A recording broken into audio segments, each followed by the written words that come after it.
மேஷ ராசி நேயர்களுக்கும் மேஷ லக்னத்தில் பிறந்தவர்களுக்கும் நான் பொதுவாகவே 2 பேருக்குமே சொல்கிறேன். அது ராசியாக இருந்தாலும் எடுத்துக்கலாம், லக்னமாக இருந்தாலும் எடுத்துக்கலாம்.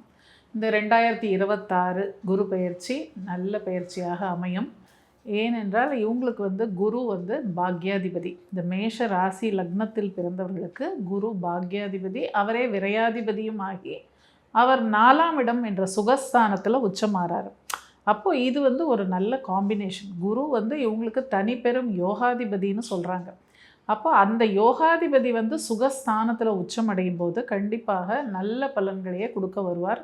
அதுலேயும் இந்த குரு பயிற்சி ரொம்ப ஸ்பெஷல் அவங்களுக்கு. ஏன்னா இது 12 வருஷத்துக்கு ஒரு தடவை நடக்கக்கூடிய ஒரு பயிற்சி அப்படிங்கிறதுனால உச்சமடையக்கூடிய குரு. அப்போ உயர்கல்வி படிக்கணும்னு நினைக்கிறவங்களுக்கு இது ஒரு நல்ல காலமாக இருக்கும். வெளிநாடு சென்று படிக்கணும்னு நினைக்கிறவங்களுக்கு இது நல்ல காலம்.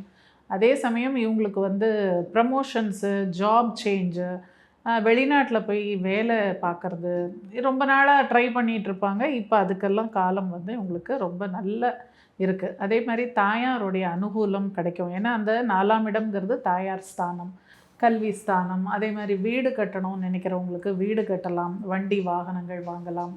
ஸோ இது எல்லாமே ரொம்ப சிறப்பாக இருக்குது. மேஷ லக்னத்துக்கு ராசிக்கு இந்த குரு பயிற்சி நல்ல பயிற்சியாக இருக்கும். படிக்கும் குழந்தைகளுக்கும் நல்ல மதிப்பெண்கள் பெறக்கூடிய காலமாக இருக்கும். வயதானவர்களுக்கும் ரொம்ப உடல்நிலை சரியில்லாமல் இருந்தவங்க, இத்தனை நாளாக ரொம்ப அவஸ்தைப்பட்டுட்டு இருந்தவங்களுக்கு கூட இப்போ ஒரு ரிலீஃப் கிடைக்கும்.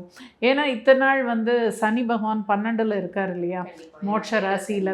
அப்போ கொஞ்சம் சில கஷ்டங்களை அவர் கொடுத்துட்டு தான் இருந்தார். ஆனால் இப்போ குரு அந்த சனி பகவானை பார்க்கும்போது சனியும் இப்போ நல்ல பலன்களை கொடுக்க ஆரம்பித்து விடுவார். ஸோ மொத்தத்தில் இந்த குரு பயிற்சி உங்களுக்கு சிறப்பாகவே இருக்கும் என்று சொல்லலாம்.